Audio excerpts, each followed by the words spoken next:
I want you to know something before I begin.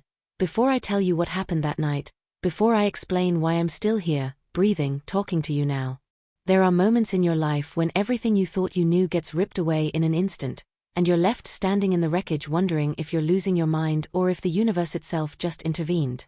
This is that story. And if you've ever felt like someone from beyond was trying to reach you, trying to save you from something you couldn't see coming, then you'll understand every word I'm about to say. I'm 63 years old now. My name is Eleanor Winters, though most people call me Ellie. I live alone in a 2-story colonial in upstate New York, the kind of house that's been in families for generations, with creaking floorboards that sing their own songs and windows that rattle when the wind picks up. My husband passed 7 years ago. Heart attack, sudden, the kind that steals someone right out of your arms before you can say goodbye. My daughter lives in Seattle with her own family now, and we talk on Sundays, but the space between us feels wider than just miles. So it's me, the house, and the memories that live in every corner. But this story isn't about loneliness. It's about the night my grandmother came back from the dead to save my life. If you're watching this from somewhere far away, somewhere warm or somewhere cold, somewhere you feel safe or somewhere you don't, leave a comment and tell me where you're tuning in from. I want to know I'm not alone in this. And please, check the description box below. There are more stories like this one, stories that'll make your spine tingle and your heart race. You're going to want to hear them. It was February 14th. Valentine's Day. I remember because I'd spent the evening watching old romantic movies, the kind my husband and I used to watch together, with a glass of red wine and a box of chocolates I'd bought for myself. Pathetic, maybe, but honest. I'd gone to bed around 11, exhausted from a day of trying to keep busy, trying not to think about how empty the house felt without him. I fell asleep with the television still on, some late-night talk show humming in the background, the kind of white noise that tricks your brain into thinking you're not completely alone. That's when she came. My grandmother, Gran we called her, had been dead for 32 years. She'd raised me after my parents died in a car accident when I was 9. She was everything to me, fierce, protective, stubborn as hell, with eyes that could see right through any lie you tried to tell her. She'd passed when I was 31, cancer, slow and brutal, the kind that takes pieces of you until there's nothing left but a whisper. I'd held her hand when she died, watched the light leave her eyes, and I'd grieved her so deeply I thought I'd never recover. But there she was, standing at the foot of my bed. I wasn't asleep. That's the thing people always ask. Were you dreaming? No. I was awake. I'd woken up because I felt something, a shift in the air, a coldness that had nothing to do with the winter wind outside. My eyes opened, and there she was, exactly as I remembered her, small-framed, silver hair pulled back in a bun, wearing that old blue cardigan she loved. But her face, God, her face, it was pale, almost translucent, and her eyes were wide with something I'd never seen in them before. Fear. Ellie, she said, and her voice was exactly as I remembered, that gravelly tone shaped by decades of cigarettes and hard living. You need to listen to me. I couldn't move. I couldn't breathe. My heart was slamming against my ribs so hard I thought it might crack them. I tried to speak, tried to ask her how this was possible, but my throat had closed up completely. Don't stay inside when the clock strikes 3, she said, her voice urgent, trembling. Get out of the house, Ellie. Don't ask questions. Just go. And then she was gone. Not fading, not dissolving like some ghostly mist in a movie. Just gone. 1 second she was there, solid and real and terrifying, and the next second the foot of my bed was empty and I was alone again, gasping for air like I'd been underwater.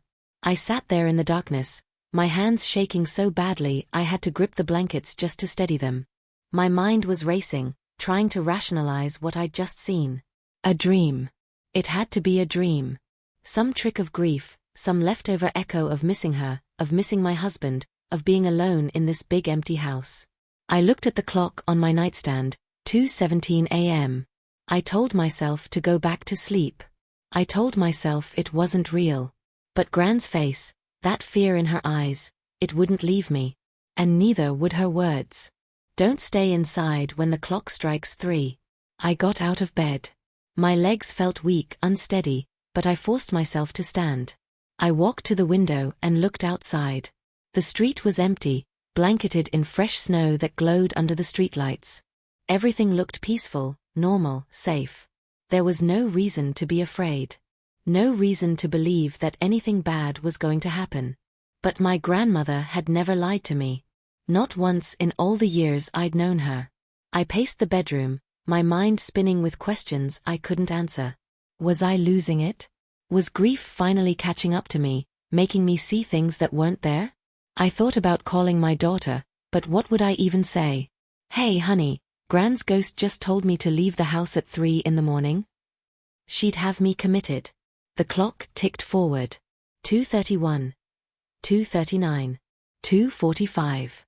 And then, at 2:47, something inside me snapped. Maybe it was instinct. Maybe it was the same stubborn gene Gran had passed down to me. Maybe it was just pure, irrational fear. But I couldn't ignore it anymore.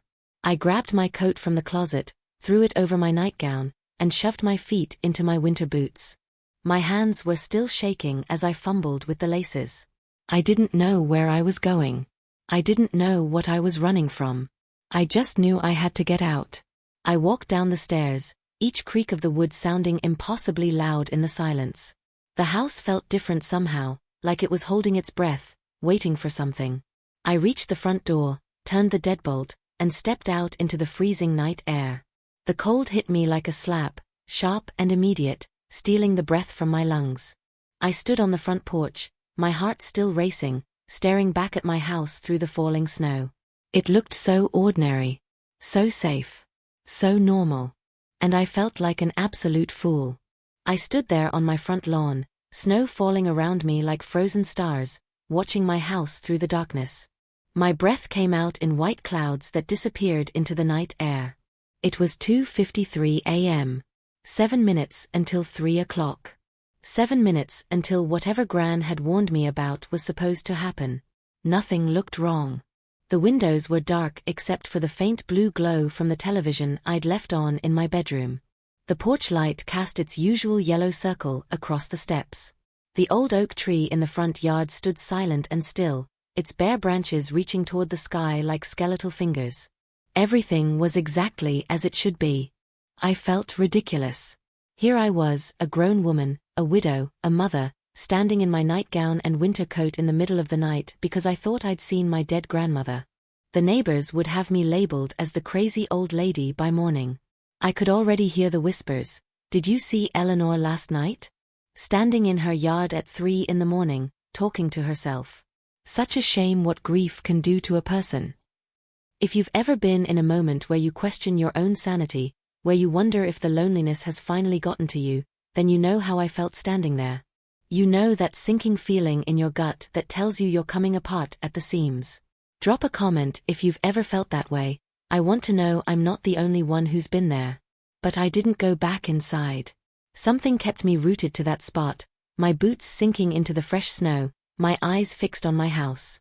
Maybe it was stubbornness. Maybe it was the memory of Gran's face, that terror in her eyes that I'd never seen before. Or maybe, deep down, some part of me knew. The clock in the church tower 3 blocks away began to chime. Once. Twice. 3 times.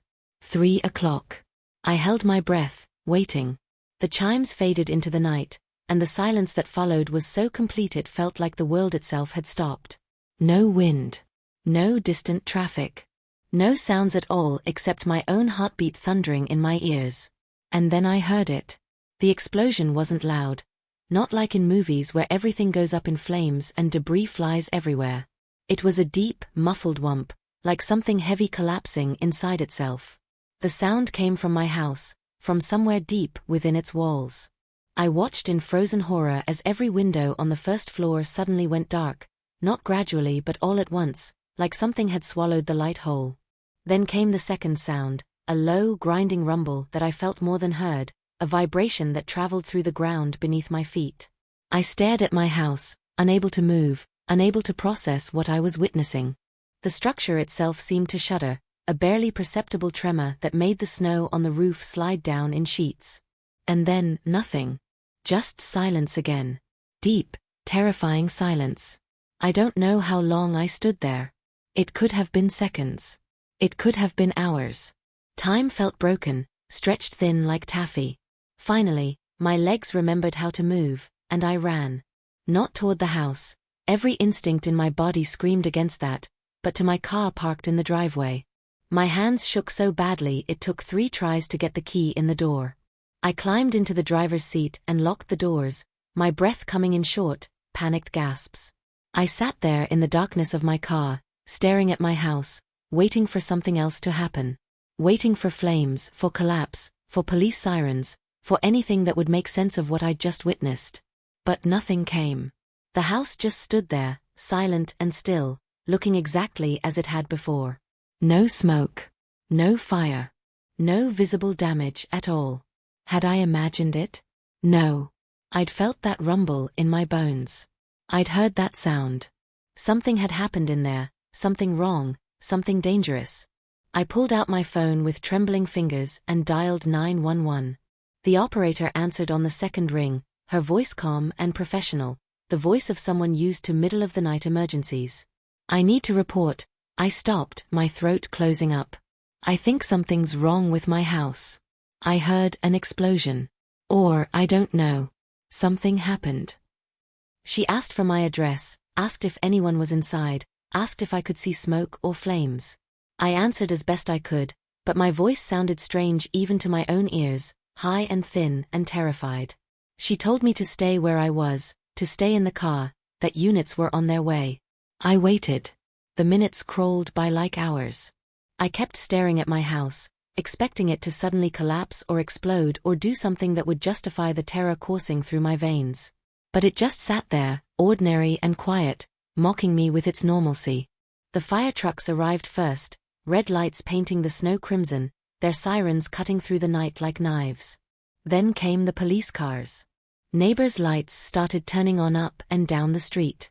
I watched as firefighters in their heavy gear approached my house, cautious and methodical, while officers cordoned off the area and started asking me questions I couldn't properly answer. They went inside. I watched them disappear through my front door, flashlights cutting through the darkness. And I waited, my heart in my throat, for them to come back out and tell me what they'd found.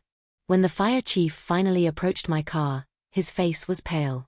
He knocked on my window, and I rolled it down, searching his expression for answers. "Ma'am," he said, and his voice was careful, controlled. "When's the last time you had your furnace inspected?" My furnace. I felt my blood run cold. I don't know. A year. Maybe longer. He nodded slowly, like he'd expected that answer. "You had a carbon monoxide leak. A bad one. Your furnace cracked sometime tonight, probably around 3 a.m. based on the readings we're getting. The level's in there right now." He paused, shaking his head. "Ma'am, if you'd been sleeping in that house, you wouldn't have woken up."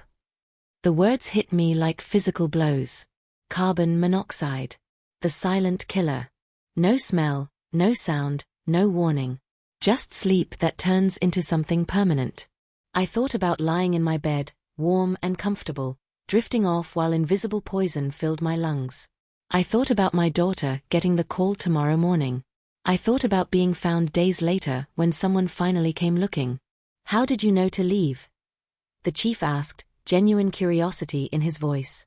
"What made you come outside at that exact time?"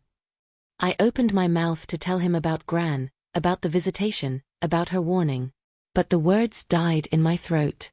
How could I explain something I didn't understand myself? How could I tell this practical man with his clipboard and his protocols that my dead grandmother had saved my life? "I don't know," I whispered instead. "I just knew." He studied me for a long moment, and I wondered what he saw, a lucky woman or a crazy one. Maybe both. Finally, he nodded.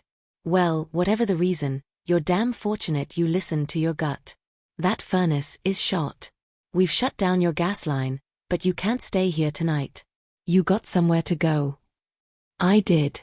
I called my daughter, and even though it was the middle of the night and she was 3,000 miles away, I heard the relief in her voice when I told her I was okay. I told her about the furnace, about the carbon monoxide, but I didn't tell her about Gran. Not yet. Maybe not ever. They let me back inside just before sunrise to grab some clothes and necessities. I walked through my house with a firefighter escort, and everything looked exactly the same. My coffee mug from yesterday still sat in the sink. The book I'd been reading still lay open on the couch. The television in my bedroom still flickered with morning news. It was like the house was playing pretend, acting like it hadn't just tried to kill me.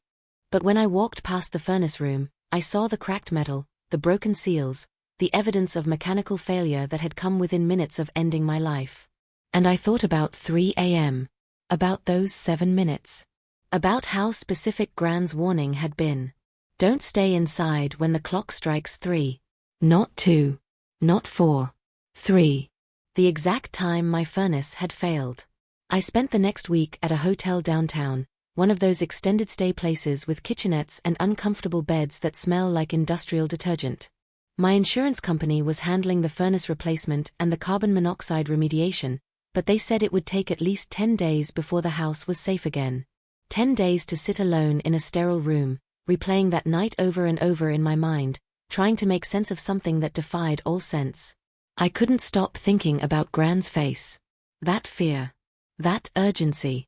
I'd seen her afraid exactly once before in my life, when my father, her son, had died in that car crash. She'd been strong for me then, held me while I cried, but I'd caught her alone in her room one night, her face buried in her hands, shoulders shaking with silent sobs.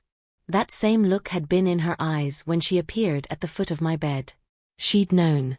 Somehow, from wherever the dead go, she'd known I was in danger. The rational part of my brain kept trying to explain it away. Maybe I'd smelled something wrong with the furnace in my sleep, something my conscious mind hadn't registered but my subconscious had picked up on. Maybe my body had sensed the early stages of carbon monoxide poisoning and created the vision of Gran as a way to get me out of danger. The brain does strange things when it's oxygen deprived, I told myself. Strange, impossible things. But that didn't explain the timing. That didn't explain how precise her warning had been. 3 o'clock. Not a minute earlier, not a minute later. The exact moment my furnace had cracked and started pumping poison into my home. I called my daughter on the 3rd day. Really called her this time, told her everything. I heard the concern in her voice when I described Gran's visitation, the careful way she asked if I'd been under a lot of stress lately, if I'd been sleeping well.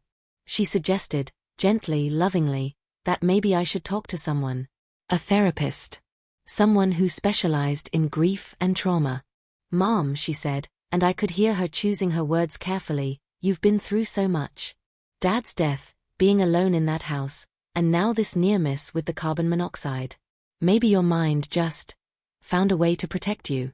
Used Gran's memory to get you to safety. Maybe she was right. Maybe that's all it was.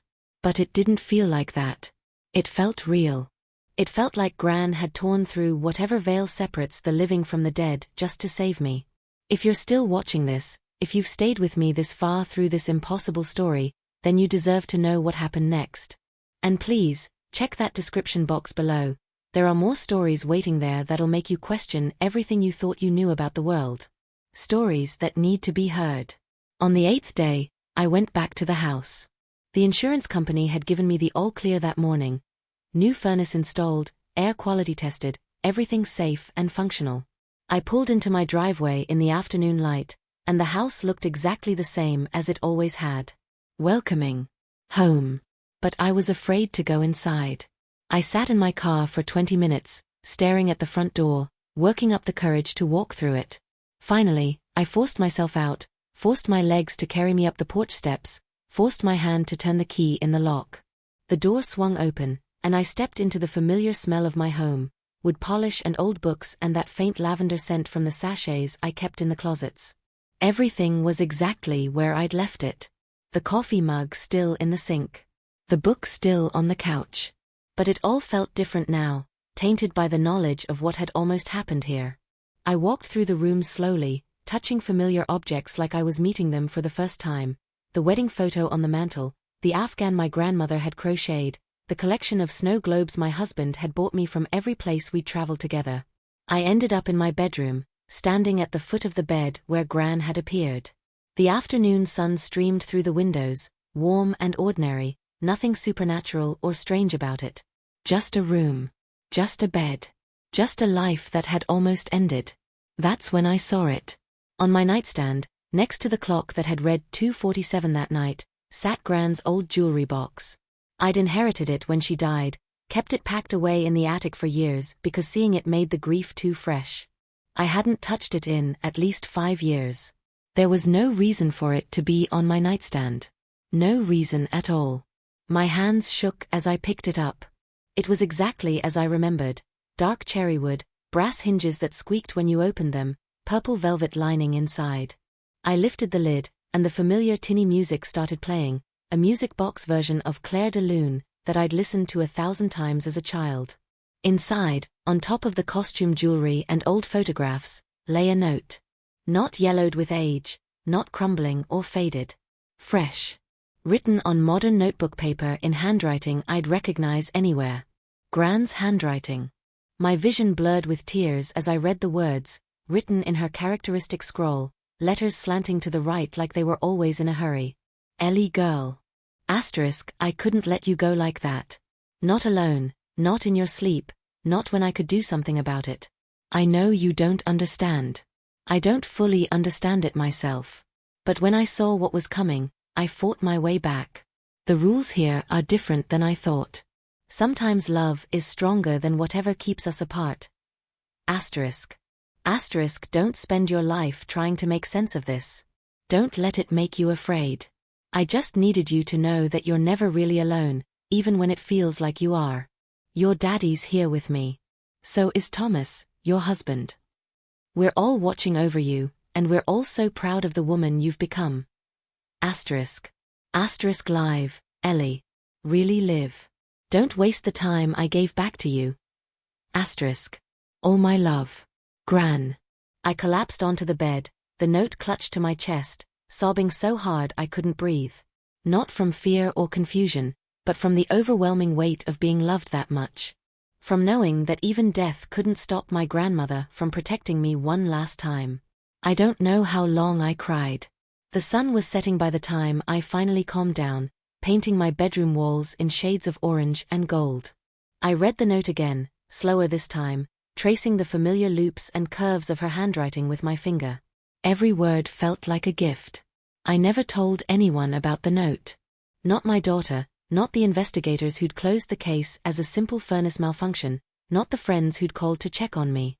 It felt too sacred, too private, too impossible to share. How could I prove it was real and not just something my grief-stricken mind had created? How could I make anyone else understand? But I kept it. I laminated it, carefully, lovingly, and I keep it with me always, tucked into my wallet next to my driver's license. On hard days, when the house feels too empty or the loneliness becomes too heavy, I take it out and read it. Asterisk live, Ellie. Really live. Asterisk. And I've tried. God, how I've tried. That was 3 years ago now. 3 years since the night my grandmother came back from the dead to save my life. 3 years since I learned that the boundaries we think exist between this world and whatever comes next aren't as solid as we believe. 3 years of living with a secret that's simultaneously the most beautiful and most terrifying thing I've ever experienced. The house still stands. I still live here, in these same rooms, with these same creaking floorboards and rattling windows. But I'm not the same woman who went to bed that Valentine's Day night, lonely and resigned to a life of quiet grief. Something fundamental shifted in me that night, something I can't quite name but feel in every cell of my body. I see the world differently now. I pay attention to the small things, the way morning light catches dust particles and makes them dance like tiny galaxies. The sound of rain on the roof. The smell of coffee brewing. The weight of a book in my hands. All the small, ordinary miracles of being alive that I'd stopped noticing somewhere along the way. Gran gave me back my life, and I refused to waste it on autopilot. I joined a book club. I started volunteering at the local animal shelter every Tuesday and Thursday. I took up watercolor painting, something I'd always wanted to try but never made time for. I'm terrible at it. My trees look like green blobs and my skies are always muddy, but I don't care. The point isn't to be good. The point is to be present, to be engaged, to be alive in every moment. My daughter visited last Christmas, brought her husband and the kids. It was the first time in years she'd stayed longer than a weekend. We baked cookies together, watched old movies, built a snowman in the front yard. On Christmas Eve, after everyone had gone to bed, she found me in the kitchen making hot chocolate, and she hugged me tight. "You seem different, Mom," she said. "Lighter somehow. Happier." I almost told her about the note then. Almost pulled it from my wallet and showed her proof that her great-grandmother was still watching over us, still protecting us from beyond whatever veil separates the living from the dead. But I didn't. Some gifts are meant to be carried alone, at least for now. Maybe someday, when she's older, when she's felt the full weight of loss and grief and loneliness, I'll tell her. Maybe then she'll understand. The carbon monoxide incident made local news for a week or so. The fire chief used me as a case study in his community safety presentations, the lucky woman who listened to her gut. Local news did a piece on the importance of carbon monoxide detectors, interviewed me in my living room about that night. I smiled for the cameras and said all the right things about trusting your instincts and maintaining your heating systems, but I never mentioned Gran. That part of the story stays mine. People ask me sometimes if I'm afraid, living alone in the house where I almost died. The answer is complicated. Yes, in some ways. I have 3 carbon monoxide detectors now, and I check them obsessively. I had the entire heating system replaced, not just the furnace. I keep my phone charged and within reach at all times. I'm not foolish about safety anymore. But am I afraid of the house itself? No. If anything, I feel safer here than I ever did before. Because now I know, truly know, in a way I can't explain but can't deny, that I'm not alone. That something beyond this physical world is watching over me. That love doesn't end when the heart stops beating. I talk to Gran sometimes. Out loud, usually late at night when I can't sleep, sitting in the kitchen with a cup of tea. I tell her about my day, about the book I'm reading, about things my daughter said on the phone. I tell her I miss her. I tell her thank you. I don't expect answers. That one visitation was enough for a lifetime, but I like to think she hears me somehow. That wherever she is, she knows I'm making the most of the time she gave back to me. There are skeptics, of course. People who would say the note was something I wrote myself in a fugue state, that the jewelry box had been on my nightstand all along and I just didn't remember. People who would explain away the entire experience with neuroscience and psychology and the strange tricks grief plays on the human mind. Maybe they're right. Maybe my brain created the entire thing, the visitation, the note, the perfect timing of it all, as some elaborate defense mechanism against dying alone. But I don't think so. I've thought about this every day for 3 years, examined it from every angle, questioned my own sanity more times than I can count. And every time I come back to the same truth, something impossible happened that night. Something that saved my life. Whether you want to call it divine intervention or a glitch in the universe or the unstoppable force of a grandmother's love, it was real. I'd stake my life on it. In fact, I already did. The thing about surviving something like this, about being given back your life when you should have lost it, is that it changes your relationship with death. I'm not afraid of it anymore. Don't get me wrong, I'm not in any hurry to go. I plan to stick around for a long time, to see my grandchildren grow up, to paint more terrible watercolors, to read all the books on my ever-growing list. But when my time does come, whenever that is, I'll go peacefully. Because I know now that death isn't an ending. It's just a different kind of existence, one where love still matters, where protection is still possible, where our connections to each other transcend the physical limitations of flesh and bone. I've started writing everything down. This story, yes, but others too. Memories of my childhood with Gran, stories about my husband, little moments that mattered. I'm creating a record, something tangible my daughter can have when I'm gone. Something that proves I lived, that I loved, that I paid attention to the gift I was given. If you've made it this far, if you've listened to this impossible story all the way through, then I want you to know something. The people we love never really leave us. They live on in our memories, yes, but sometimes, rarely miraculously, they find ways to reach back across that impossible distance to touch our lives one more time. To save us. To guide us. To remind us that love is the only thing that really matters in the end. Pay attention to the signs. Trust your gut when it screams at you to do something that doesn't make rational sense. Don't dismiss the strange moments, the coincidences that feel too perfect to be random, the dreams that feel more real than waking life. Sometimes the universe is trying to tell you something. Sometimes the people you've lost are trying to reach you. And for God's sake, get your furnace checked regularly. That part isn't metaphysical, that's just common sense. But I keep the jewelry box on my nightstand now, lid open, that tinny version of Claire de Lune playing whenever I wind it up. It's a reminder, a talisman, a connection to something beyond this finite life. And whenever I feel alone, whenever the house feels too quiet or the grief threatens to pull me under, I read that note. Her handwriting grounds me. Her words sustain me. *live, Ellie. Really live. So I do. Every single day, I do. For her, for my husband, for my father, for everyone I've loved and lost. But mostly I do it for me. Because I was given something precious that night, a second chance. Time I wasn't supposed to have. And I'll be damned if I'm going to waste it. 3 years later, I'm still here.